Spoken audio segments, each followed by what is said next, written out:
오늘은 성탄 후 첫 주일이자 2023년 마지막 주일입니다.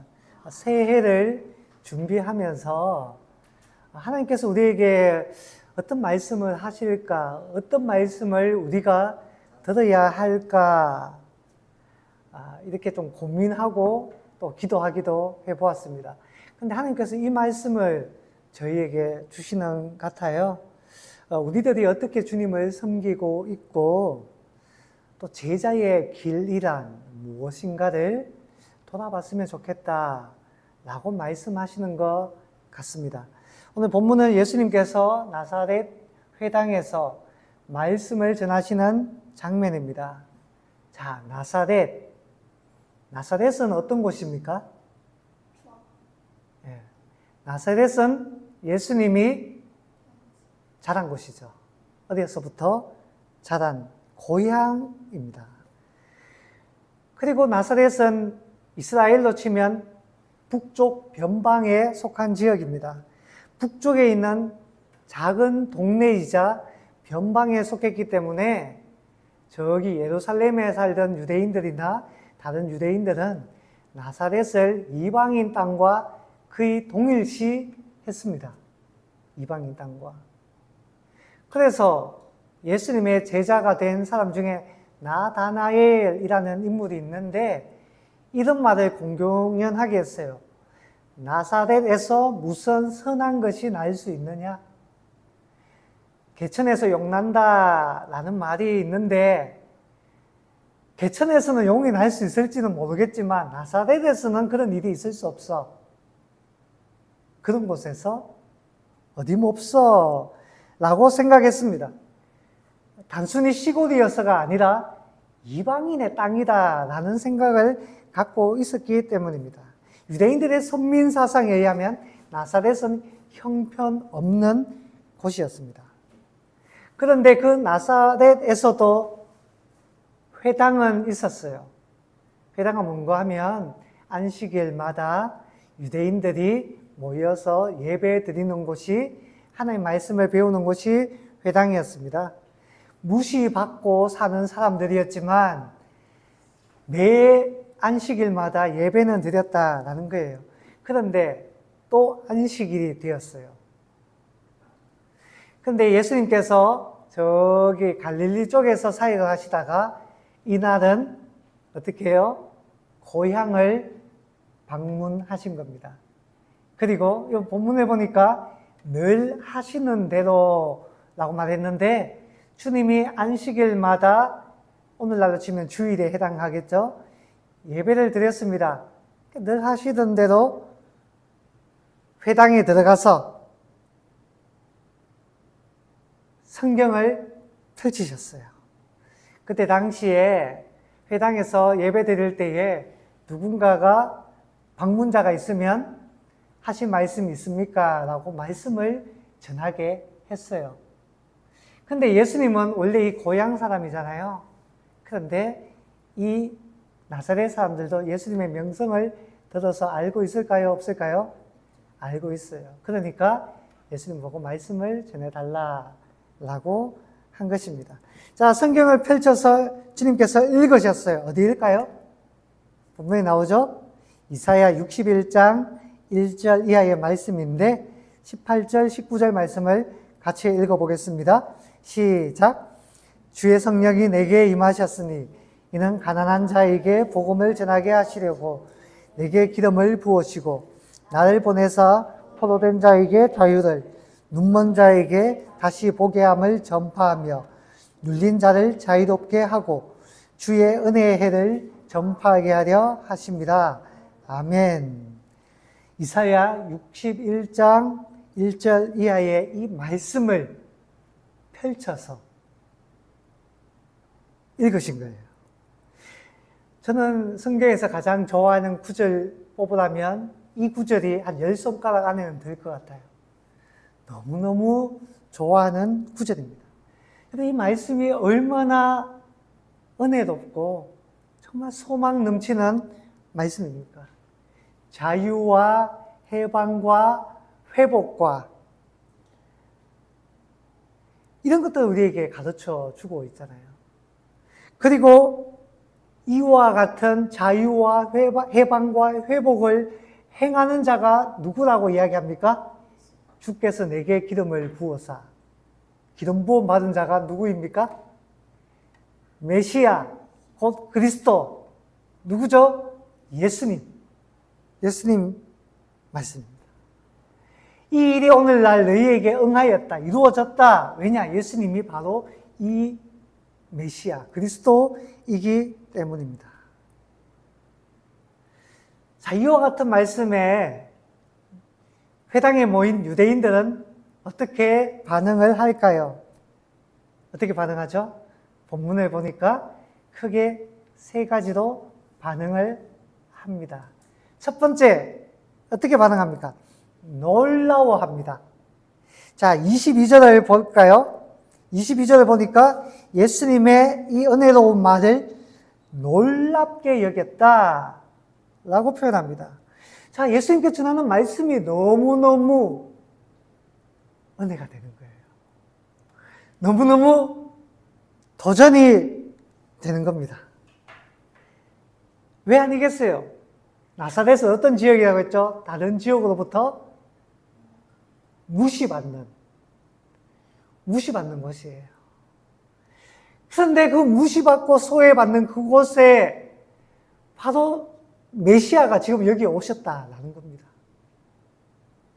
얼마나 은혜가 되고 도전이 되었을까요? 하나님께서 이와 같이 은혜를 베푸신다는 그 말씀이 얼마나 은혜가 되었을까요? 그리고 그 말씀을 전하는 사람이 누구입니까? 예수님이시잖아요. 예수님의 전하는 말씀에는 권세가 있습니다. 능력이 있습니다. 우리가 잘 아는 팔복과 산상수훈을 주님께서 전했을 때 듣는 사람들이 다 놀랐어요. 그 권위 있는 말씀에 놀라더라 라고 말했습니다. 여러분, 하나님의 말씀을 들을 때에 저와 여러분이 어떻게 반응해야 됩니까? 놀라워해야 됩니다. 저와 여러분이 하나님의 말씀을 읽을 때 무덤덤하면 우리가 병든 것일지 몰라요. 내게 은혜도 다가와야 됩니다. 놀라워해야 됩니다. 감동이 있어야 되는 거예요. 자, 이들 첫 번째 반응은 놀라워했습니다. 그런데 놀랍다면 어떻게 해야 됩니까? 믿음으로 나와야 되잖아요. 그 은혜로운 말씀을 내 마음에 담아서 주님의 뒤를 따라가리라 믿음으로 반응해야 되는데 이들의 두 번째 반응이 있습니다. 어떻게 반응합니까? 믿지 못해요. 안타까운 일이죠. 자, 22절 다시 한번 볼까요? 뭐죠? 은혜로운 말을 놀랍게 여겨 이르되 그 다음에 이 사람이 요셉의 아들이 아니냐. 자, 나사렛 예수님의 고향이니까 그 회당에 있는 사람들은 예수님이 누군지 다 압니다. 집안이 요셉의 집안. 아빠는 요셉. 물론 예수님 성령으로 잉태이기 때문에 하나님이시지만 이 사람들은 잘 몰라요. 그러니까 아빠는 요셉, 엄마는 마리아, 동생들도 줄줄이 있고 그 집안은 목수 집안이었는데 뭐 그렇게 넉넉하지도 않고 예수님이 어려서부터 자라온 것도 내가 봤고 지금 그곳에 모인 사람들이 예수님 동네의 어르신들, 예수님의 친구들 혹은 예수님 동생들 그런 사람들이 그곳에 쭉 모여 있는 거예요.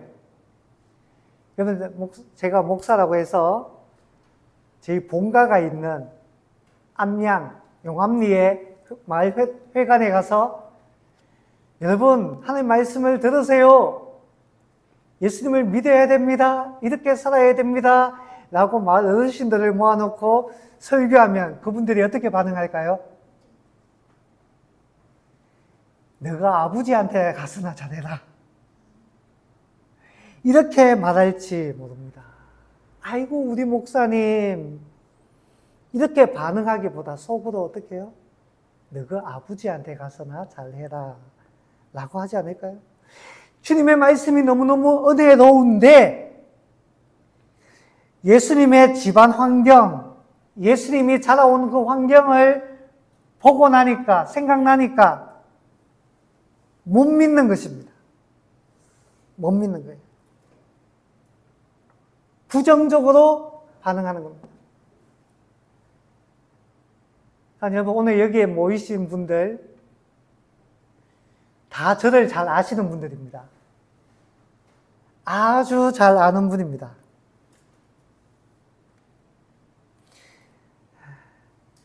제가 말씀을 전할 때 여기 앉아 계신 여러분들은 제가 전한 말씀이 하나님의 말씀처럼 들립니까? 집에서나 잘하지. 이런 생각 안 해요? 그런 생각 안 합니까? 아멘으로 화답이 됩니까? 아멘. 감사합니다. 예수님보다 제가 낫네요. 왜냐? 예수님은 말씀을 전할 때에 그 마을 사람들이 예수님을 못 믿었을 뿐만 아니라 예수님의 가족들도 예수님을 믿지 못했어요. 예수님 다른 데서 말씀을 전하는데 똑똑똑 선생님, 주님, 누가 찾아왔습니다. 누가? 예수님 어머니와 분들이 찾아왔어요. 왜? 예수님 지금 아프니까 지금 집으로 데리고 가려고요. 왜냐? 예수님 못 믿었기 때문에 이상한 이야기 하지 말고 빨리 집에 가자라고 예수님을 데리러 온 거예요. 동생들도 믿지 못했습니다. 한 가지 더 이야기하자면 예수님 믿지 못했던 그 동생들이 훗날 믿음으로 나옵니다. 언제냐? 예수님께서 십자가에 달려 죽으시고 부활하고 난 다음 그제서야 예수님을 믿게 돼요. 그래서 그 중에 한 명, 야고보는 초대교회의 기둥 중에 한 명이 됩니다. 성경에 야고보서라고 있습니다. 그게 바로 예수님의 친동생이 썼는 책이에요. 그리고 예루살렘 회의가 있을 때 당시의 최고 지도자가 됩니다. 그런데 그런 야고보도 예수님께서 사역할 때는 우리 형님 이상하다. 큰일이다. 미안합니다. 약 드셔야 되는데 이랬다라는 거예요. 그래서 예수님은 유명한 말씀을 하십니다. 오늘 24절 말씀을 같이 한번 읽어볼까요? 24절 시작. 또 이르시되 내가 진실로 너희에게 이르노니 선지자가 고향에서는 환영을 받는 자가 없느니라. 고향에서 그리고 가정에서는 인정을 받지 못한다라는 겁니다. 이게 참 안타까운 일이에요. 왜 잘 아는 사람은 믿지 못할까? 왜 그 환경은 그것을 막고 가로막을까? 여러분, 사람에 의해서 말씀의 가치가 올라가거나 내려가거나 하지 않습니다. 수학을 생각해 봅시다. 그 수학 선생님이 좋은 선생님이건 조금 형편없는 선생님이건 구구단이 변합니까? 방정식이 변합니까? 똑같아요. 방정식은 변하지 않습니다. 저 선생님 형편없는데 그 선생님 입에서 나오는 구구단 나는 부정할 거야. 어리석은 사람이에요. 어리석은 사람입니다. 비슷한 일이 있습니다. 비슷한 일. 초대 교회 교부 중에 가장 유명한 사람 누가 있을까요? 어거스틴이 있죠. 어거스틴의 여러 가지 교회사적 업적들이 있는데 그 중에 하나가 교회란 무엇인가, 교회란 어떤 곳인가 정립한 일이 있습니다. 어떻게 해서 정립했는가 하면 그때 당시에 훗날 이단으로 정죄받습니다마는 도나투스파와의 논쟁을 통해서 교회란 이런 곳이다 라고 정립한 사건이 있었어요. 무슨 일인가 하면 초대교회는 박해가 있었어요. 박해를 받다 보니까 그 박해가 주로 누구에게 공격이 임하는가 하면 교회 지도자에게 박해가 찾아옵니다. 맨 먼저. 그때 당시에 교회 성직자들이 있었는데 박해가 오는 거예요. 그러면서 성경을 내놔라. 성경을 내놔라. 예수를 부인해라. 그렇지 않으면 교회를 가만두지 않겠다. 너를 가만두지 않겠다. 그 박해가 심하니까 성경을 내놓은 겁니다. 오늘날 같은 성경이 이렇게 되어 있지 않았어요. 파피루스라 해가지고 두루마리처럼 그렇게 굉장히 귀한 것이었습니다. 그런데 그 박해가 지나가고 난 다음에 그 배교했던 성직자들이 다시 교회로 들어왔을까요? 들어오지 않았을까요? 회개하고 난 다음에 다시 교회로 들어왔어요. 교회가 받아준 것이죠. 왜냐? 박해라는 특별한 그 환경에 어쩔 수 없었다. 그리고 회개했다. 받아준 겁니다. 그런데 그 받아준 그 성자들이 전하는 말씀과 세례 주고 성찬을 집례하는 그것에 대해서 우리는 그거 못 받아들이겠다. 나는 그 말씀을 못 받겠다. 그 성례는 무효다. 라고 주장하는 사람들이 있었습니다. 누구냐? 도나투스 파들입니다. 배교했다가 돌아온 사람들의 그 말씀은 무효야. 용납할 수 없어. 교회는 순결한 곳이야. 흠이 없어야 돼. 모두가 거룩한 자들만의 모임이야. 라고 주장했습니다. 근데 어거스틴이 말했어요. 어거스틴, 교회는 거룩한 자들의 모임이 아니다.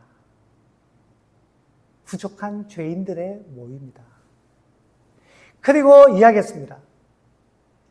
그 사람의 됨됨이가 어떠한 것보다 더 중요한 것은 하나님 말씀의 권세다. 하나님 말씀의 권세. 그 사람이 훌륭한 사람이건 그 사람이 좀 부족한 사람이건 때로는 형편없는 사람이건 그것과 상관없이 하나님의 말씀은 진리다 라고 이야기를 했습니다.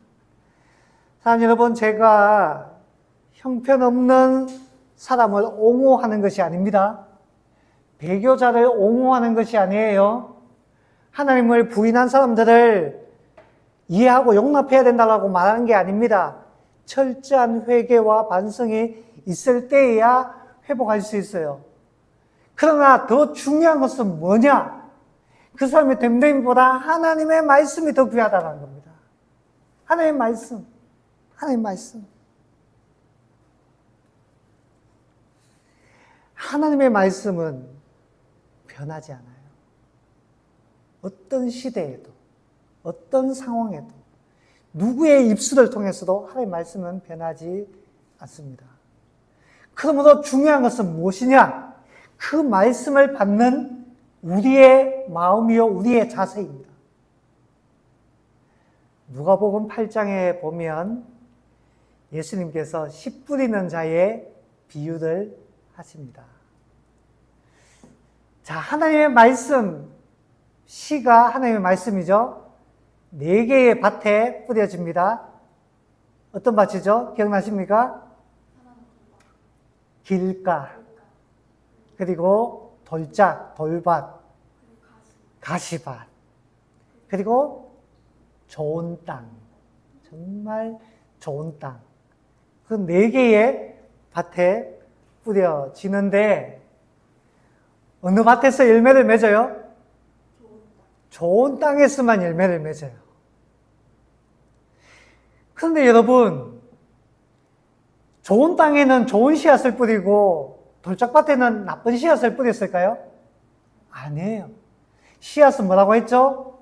하나님의 말씀입니다. 어느 밭이든지 간에 말씀은 다 똑같은 말씀이 주어졌어요. 그런데 어떤 밭에서는 아무런 열매를 못 맺고 어떤 밭에서는 30배, 60배, 100배의 결실을 맺습니다. 왜요? 말씀의 차이가 있나요? 아니에요. 밭의 차이가 있는 겁니다. 밭의 차이. 그래서 뭐라고 하십니까? 좋은 땅이란 바로 너희들을 가리키는데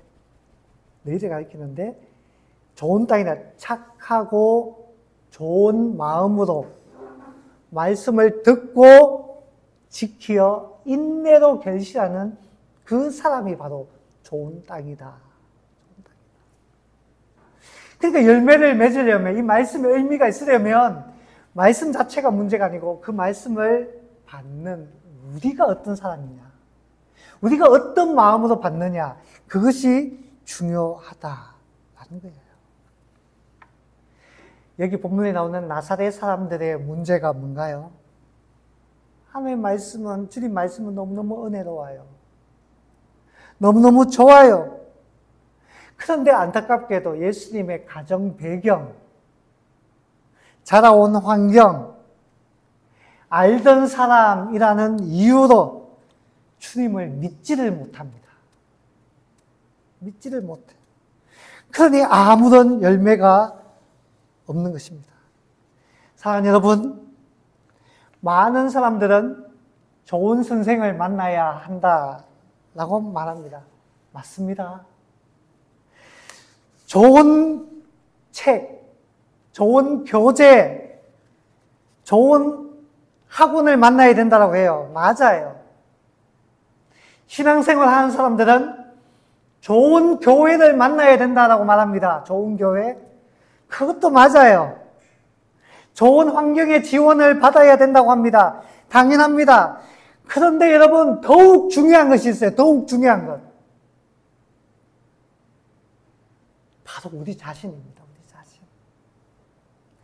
아무리 좋은 것을 갖다 주어도 내가 믿지 않으면, 내가 받지 않으면, 내게 불만이 있으면, 내게 미움이 있으면, 내게 원망이 있으면, 내가 받아들이지 않으면 그것은 아무런 소용이 없는 거예요. 하지만 어떠한 열악한 환경에서도, 어떤 부족한 상황에서도 내가 믿음으로 받고 할 수 있다며 하나님을 붙들고 도전하는 사람은 이겨낼 수 있는 겁니다. 승리할 수 있는 것입니다. 주님은 선입견에 사로잡힌 자들에게 경고하십니다. 여러분 왜 믿지 못합니까? 왜요? 그러면 경고하세요. 두 가지 사건을 예로 드십니다. 뭐죠? 시뎁다, 사르밧 과부 이야기입니다. 하나님께서 선지자 엘리야를 이스라엘에 있는 수많은 과부들에게 그 엘리야를 돌보라고 보낸 것이 아니라 이방 땅, 시돈 땅에 있는 한 과부에게 주님께서 보냈다는 겁니다. 왜냐? 이방 여인이 차라리 믿는 사람이라는 거예요. 두 번째, 나아만 장군의 이야기입니다. 수많은 나병 환자들 중에 이방인 나아만만 나았다는 겁니다. 왜냐? 이스라엘의 나병 환자들은 오히려 주님을 믿지 못했고 이방인이 믿었다라는 것입니다. 왜 이와 같이 이방인의 훌륭한 믿음을 이야기하는 것일까요? 약 올리려는 것이 아닙니다. 교훈을 주시라는 겁니다. 하나님께서 먼저 우리에게 선물을 주셨는데 여러분들이 거절하면 그 선물이 누구에게로 갑니까? 딴 사람. 여러분들이 무시했던 그 사람들에게 넘어간다라는 거예요. 유대인들이 복음을 거절하면 그 복음이 이방인에게도 넘어간다라는 것입니다. 주님께서 이 정도로 이야기하면 알아들어야 하지 않을까요? 그렇잖아요. 우리도 이제 여러분 맛있게 음식을 딱 차려줬는데 맛있을 것 같은데 나 먹기 싫어 하면 그 음식이 누구에게 갑니까? 딴 사람에게. 먹기 싫어? 그럼 취하라. 딴 사람에게 가잖아요. 이 말은 뭡니까? 먹으라는 거잖아요. 네가 이거 먹었으면 좋겠다는 거잖아요. 그런데 딴 사람에게 간다. 네 안 먹을 것 같다면 딴 사람에게 줄 거야 라고 하니까 좋은 애는 그럼 주세요. 내가 먹을게요 라고 하는데 나쁜 사람은 어떻게 해요? 그 음식을 어떻게 해요? 뒤집어 버립니다. 못된 사람은 뒤집어 버려요. 자, 나사렛 사람들이 마지막 세 번째 반응, 어떻게 반응할까요? 주님의 이 말을 듣고는 예수님을 죽이려고 합니다. 자, 28절, 29절에 보니까 이렇게 말해요.